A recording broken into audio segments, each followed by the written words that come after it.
And it's all been true.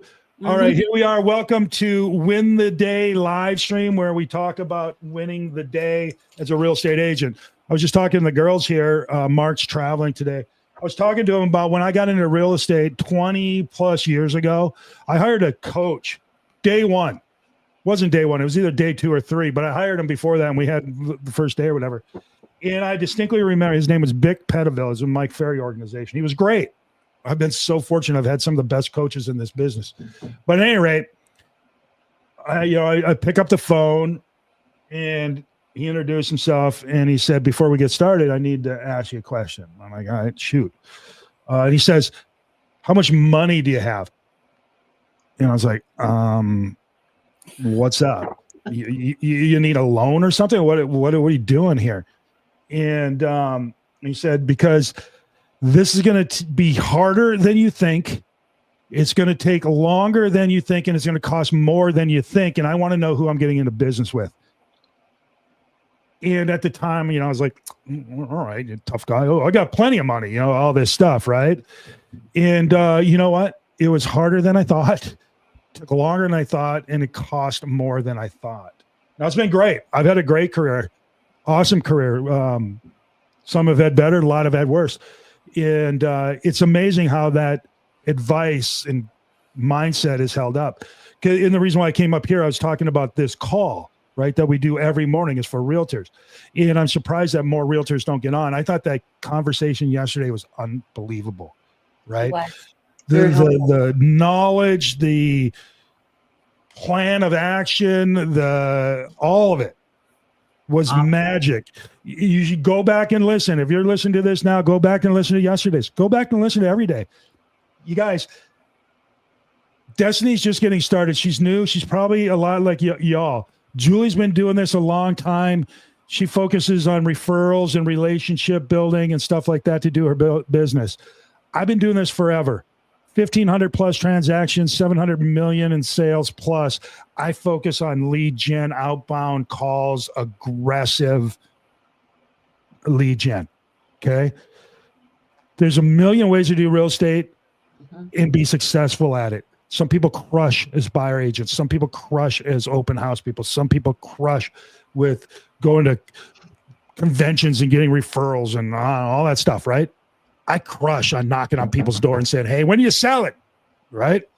Whatever you do, be really, really good at it. And what we talk about on here is how to be really, really good at it, right? How to run a good business. Destiny wants to talk more about how to run a successful business and build wealth, right? Because that's my thing. You use real estate sales to earn an income, commissions, and then you use those commissions to build wealth such that your wealth is building your life, okay? And you have a life when this thing comes to an end. So that's all super cool. Wasn't what I was going to talk about today. Wasn't that totally off the cuff here. What I did want to talk about is this. So have you noticed how our little ride has been crazy? Julie, you've been doing this a long time. You probably can relate to this. Real estate, in my view, is a massive roller coaster ride. Crazy ass steep ups. The world's, oh, this is fun. I'm selling. Oh my God, I don't even know what I'm doing, but I'm making a ton of money. This is so great. Followed by holy poop. What is going on? Where's all the buyers? Why am I losing money? What in the frick? Right?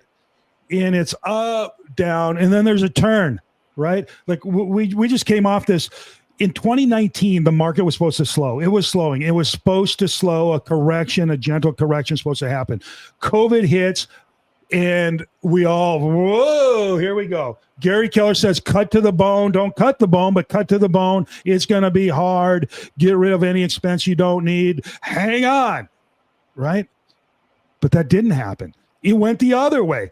Well, it did happen for a short little dip down, right? We didn't do anything while the market, where everybody... Can you even leave your house? Where are you going to go if you leave? I don't know. Oh my God, what's going on? Feb to May, and then it went. Yeah. And then people said, you know what? F this. I'm buying 10 houses, whatever. I don't know. I'm buying a house. I'm in. And prices went to the moon. Transactions went to the moon. And our commissions and the income we earned went crazy up. It was like, whoa. And then it stopped. and they went down, right? The last 3 years, it's just been where, what, hello, right? The buyers are on they hit pause. But it's weird because the prices didn't follow the buyers. They stayed up. That's changing. That is absolutely changing. I don't know if it is in your market, but I absolutely know for certain it is here. Prices, it goes like this. They keep going up, then they go up slower, then they plateau, and now they're starting to come off. And what's happened is the folks that bought in 21, 22, 23, and even last year, they bought at the top of the market, right? The prices were high, especially if it's 22, 23. You bought at the height of the market. And while you were buying high, right, your cost to own jumped. The insurance went to the moon, right? If you need a new roof, that costs forever. If you need appliances, ooh, good luck. Even if you can get them, they're going to cost a freaking fortune. A hot water heater went from like $400 to $1,800 in about an hour. It's amazing, all the stuff that happened. And if you're getting a loan, your loan went from 2.37 to 7.95 or something, like overnight. So the cost of everything went crazy. And if you had an investment property, if you're an Airbnb or something like that, your rent softened. So your cost to own went up, your rent softened, you're sitting on this huge mortgage. It ain't a whole lot of fun right now for those folks. And they held on. They got a certain amount of money in their checkbook. They held on. But that checkbook's going, ooh, and now it's screaming, help me, right? And they're starting to lower the price. And it's a slow until it goes quickly type of thing, right? If you haven't seen this, it's coming, and I bet you're seeing it. Prices have stopped going up for the most part. Now, real estate's always local. Some markets and some areas in some markets are still going up. Some are dropping like a rock. But what's going to happen is the longer this thing drags on, the more pressure it's going to be on sellers. And I'm seeing them now. If you look at the history on these sales cycles, somebody started at 700,000 and they sold for 580. It's just they're riding the market down. And the sad thing is, if they had a good realtor, they would have started a little lower and captured a little higher price. But I don't know. Different talk.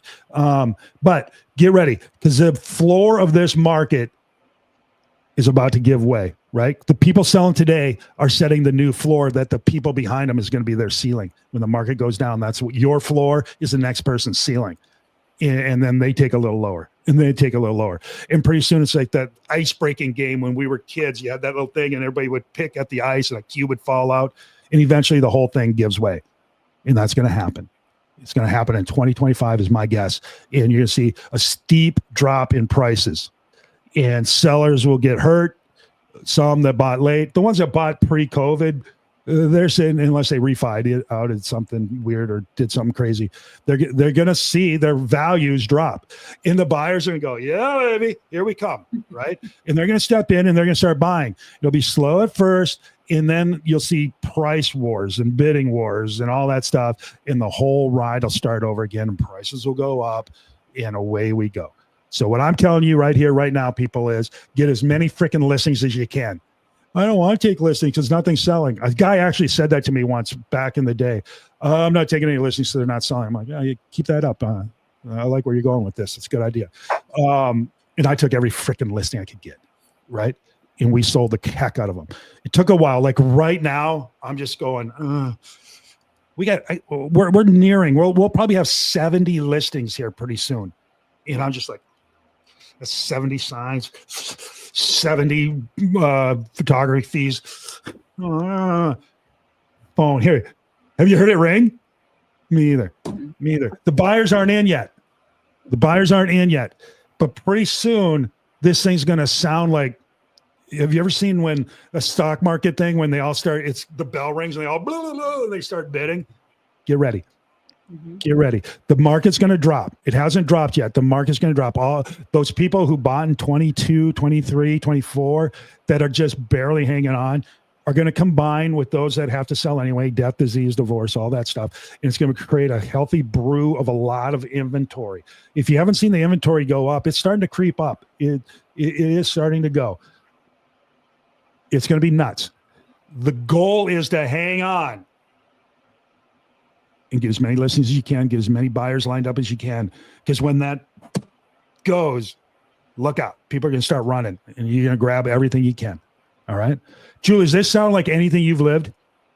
Well, yeah, I lived through the meltdown, the short sale meltdown in 2005 through 10, or 6 through 10. But this is a little different. And the reason why it's so much different is back then, everybody was buying with liar loans, no income, stated income, stated asset. Everyone Yeah, just it's said, not as here's what big of I'm a group. making. Yeah, well, a lot of people could buy 125% of the value. They were over lending, over leveraging, and everyone didn't have any skin in the game. So when values dropped, it was easy to let go of something that you didn't lose anything on, and all you lost was your credit. At first, people cared about their credit, but once their credit was shot, they didn't care anymore. And that was a mess. So I won't get into all the details. This is a little bit different. And the reason why it's different is because we had a run up from 2014 to 2022, March 22, and they started raising interest rates. Everybody was gaining appreciation. Here in Phoenix Metro, we had a year where it was 34% year over year average appreciation. A lot of people. But that was what, 21? 21 to, no. It's probably from 20 to 22. Yeah. You probably saw 30, maybe even higher. March of 22 is when they started raising the interest rates, and you saw, and then it dropped. Right. But the years prior to that, everybody was having, 28 to 34%. From 19 to 21 is when it jumped. Because I bet from 11, if you go back and look, from 11 to 19, it was kind of steady. Ours was 2014 to 2019, slow, and steady. then all of a sudden, yeah. But it was inclined. So the whole point is anybody who bought during that time and is just paying on their mortgage has a huge amount of equity. Ton of equity. Ton of equity. You can't foreclose on fully owned homes. People can sell. They're going to have to sell for less than what the peak was, but they're not losing money. They can still sell. So what we're seeing here, and you said, like the bell ringing. I feel like the bell has rung. Just in the last week, I've gotten offers on all but one listing. Interesting. Now, I don't have as many listings as you do, but it's been crazy. And then also working with buyers, it's really interesting because when I'm writing offer after offer, and they can be, I've got a buyer right now. She's a cash buyer, and she'll close in a week. That's her thing. I'll close in a week. I'll close in 10 days, as fast as the HOA can get it done. And she's writing reasonable offers, and the sellers and the listing agents, that's what we've been experiencing for a long time. That's giving way, though. That's giving way. Unreasonable. And it's like the smart ones are going, I'll take it. Give it to me. Let's go. Because they've been sitting there for months, and all of a sudden you get a cash offer close in a week, and they're, playing all these games. Like they're sitting on multiple offers. And here's the thing that everyone needs to understand. It's not the same market. It's not the same market. And a lot of listing agents think it's the same as it was when you were receiving multiple offers, so they can come back and try to negotiate. You can't. If you get a good offer, you need to take it and close. You don't have multiple offers. And most agents, 85% turnover every 5 years, they don't know how to negotiate in this market. And so they think they can negotiate as if they have a whole bunch of backup offers. And a lot of them will say, oh, I have another offer coming in. Oh, we have a backup offer. And like, okay, well, you go with that one. And suddenly they're back at the table. You can't lie. Don't lie. It doesn't work.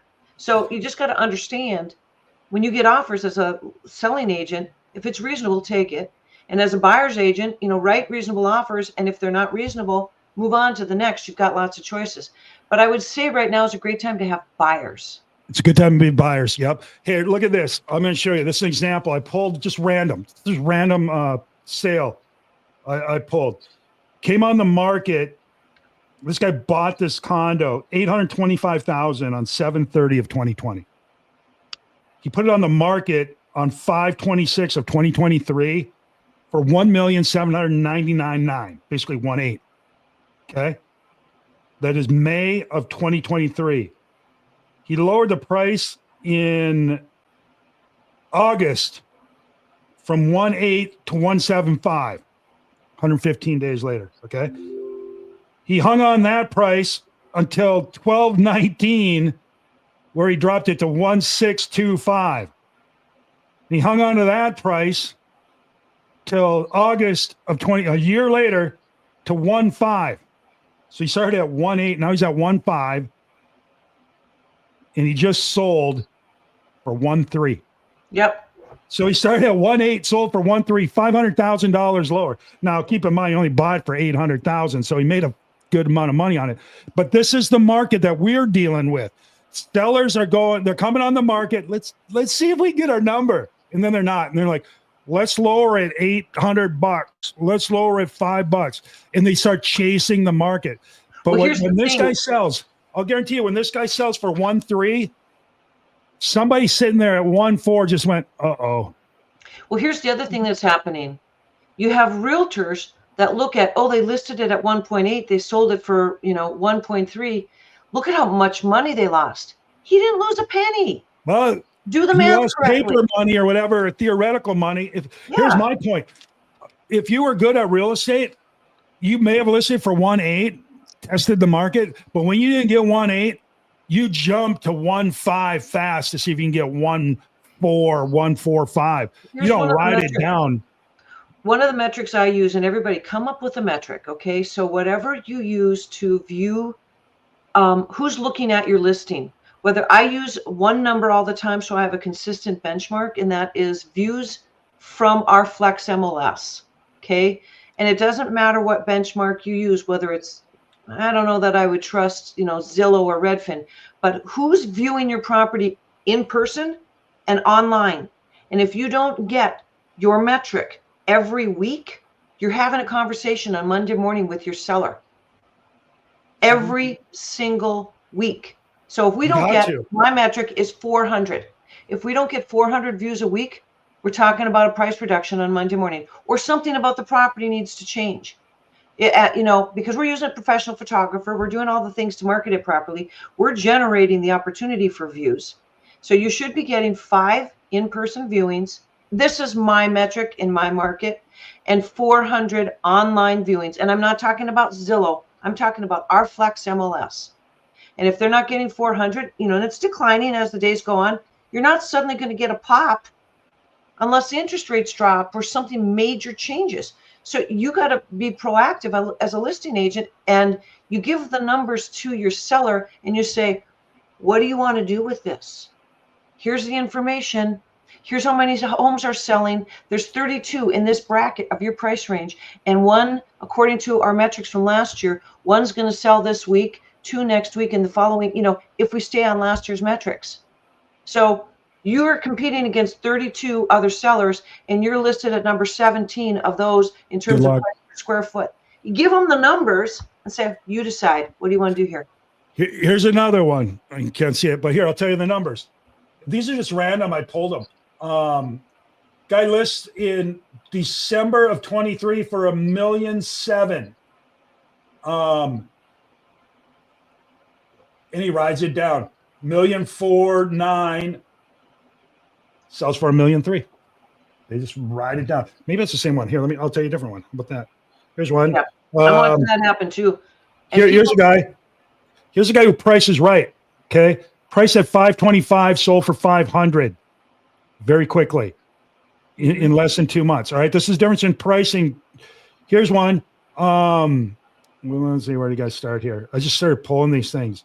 New $495. He came on at $495 in August.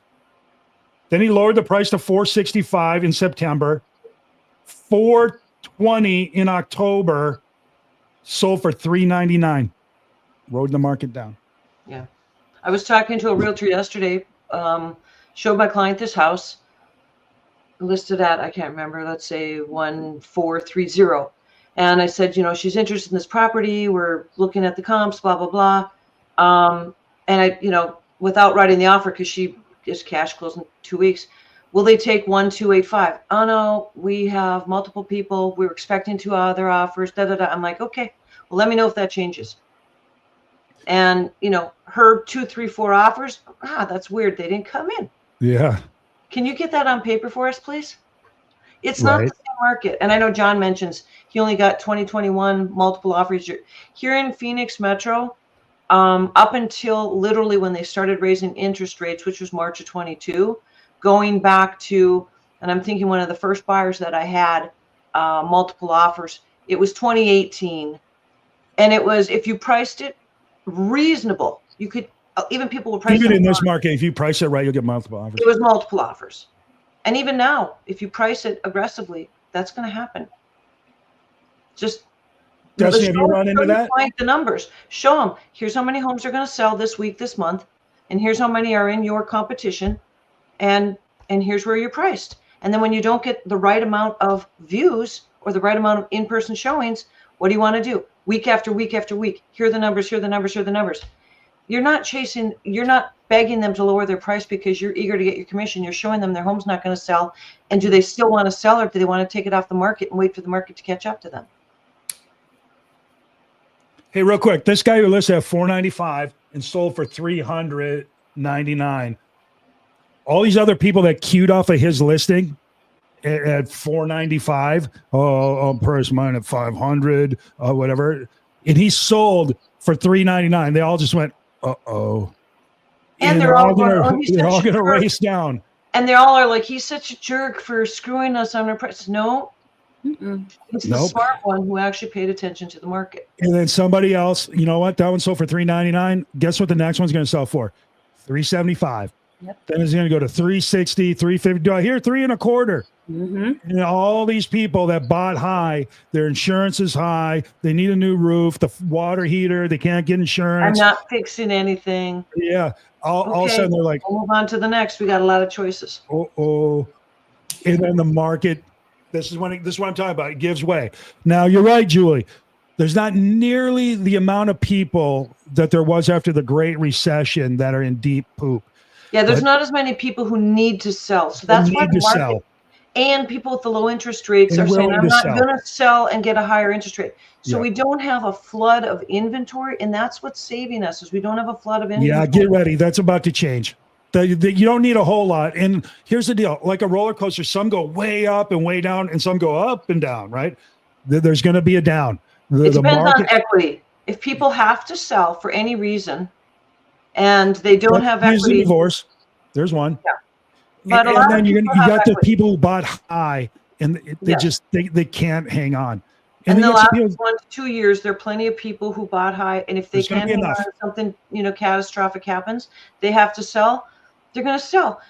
Those people in the last 1 to 2 years, they may lose, but everyone prior to that, they're not losing money. No.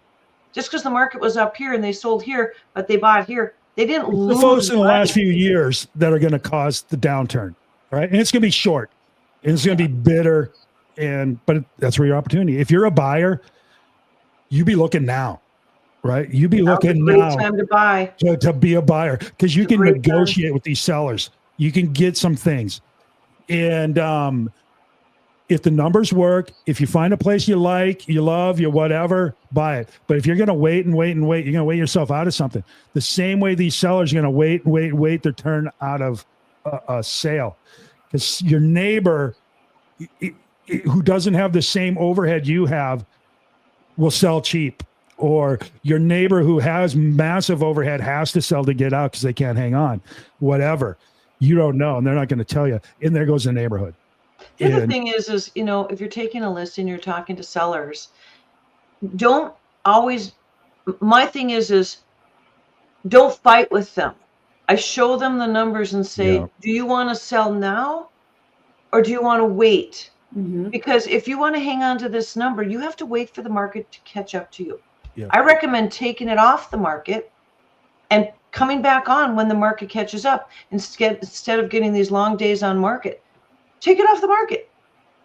Market's got to stop going down before it can go up. And people are shocked when you tell them to take it off the market. Usually, if they have to or really want to sell, and you say, you know what, if I were you, I'd take it off the market. Guess what? Next thing you know, you have $100,000 price reduction. Because now they're listening. They recognize that you're telling them the truth. Well, you're being a pro. Right. Destiny, you've said a lot here today. Dominating. But it's hard because you just don't have the career experience on that. I've had to do some price reductions before. I think one thing for newer agents to understand is it's important to have that conversation on the front end when you're going into your listing appointments. Have the conversation with the sellers to say, hey, we may need to do a price reduction. I need you to be open to that, and like Julie said, do you want to sit, or are you okay with selling fast? Have that understanding, be on the same page with your sellers. I had that conversation recently. What is your absolute bottom line? Let's be clear what the bottom line is. So that way I know what wiggle room we have. It's time to do a price reduction and see what we can get going down another 10,000. And she was okay with that. But I think it's important to have that conversation in the very beginning with your sellers. I think another important conversation is, people will always say, I don't really need to sell. You'll hear that a million times. Mm-hmm. When would you like to be moved and into your next, like, what's your dream? Why are you moving? Why are you going to the next place? Oh, I want to be next to my daughter and my grandkids. Mm-hmm. Okay. I see that you don't have to do that. When would you like to have that happen? And when you give them a timeline and they tell you the timeline, then later on when you're sitting there, you can remind them, now, is this still your goal? Is Your this still what grandkid's you now want to do? 37 years old. Yeah. I mean, how long do you want to wait? I know you don't have to sell, but yeah, your grandkids are now 8. Yeah, your grandkids have grandkids. Right.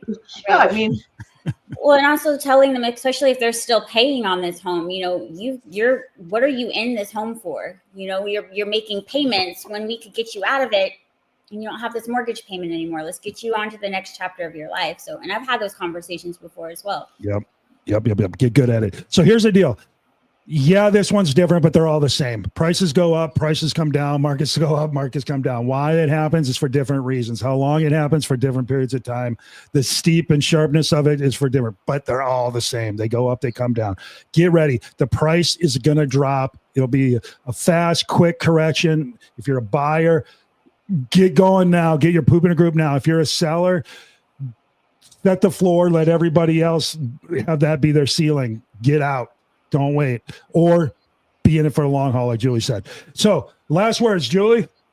I would just say, pay attention to the market trends, share trends on paper with people. You can have conversations, but when you're talking to people, share the information so they can make their decisions. Be very careful about predicting things, and just say, here's what I've seen in the past. Here's what I'm seeing now. You make the decisions. When you share the numbers versus saying market's going up, market's going down, and then people make decisions and the market goes on the opposite direction of what you tell them. Be careful to not be the source of the information unless you're absolutely positive. Here's what you need. 100%. Days on market are going up or they're going down, right? You give them the information, let them decide. Number of pendings are increasing year over year or they're decreasing. If the days on market are going up, that means the prices are about to come down. And it could change today. So here's what I see right now. The sun could come up over California tomorrow too. Yeah, I can see today going backwards. I can't tell you what's going to happen today. This might be the peak and we're changing. Mm-hmm. That's the thing. I give them the numbers and say, here's the trend right now. Yep. You decide what to do with that. All right, Destiny, any last words? I would say this is a buyer's market right now. So start getting with those buyers. As much as we want those listings, don't not take listings, but buyers have the advantage right now. So go after them.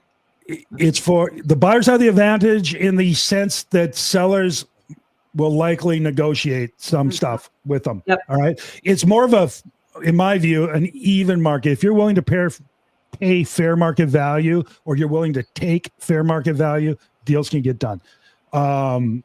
If you're looking for a lot, good luck. If you're looking for a super smoking steal, good luck.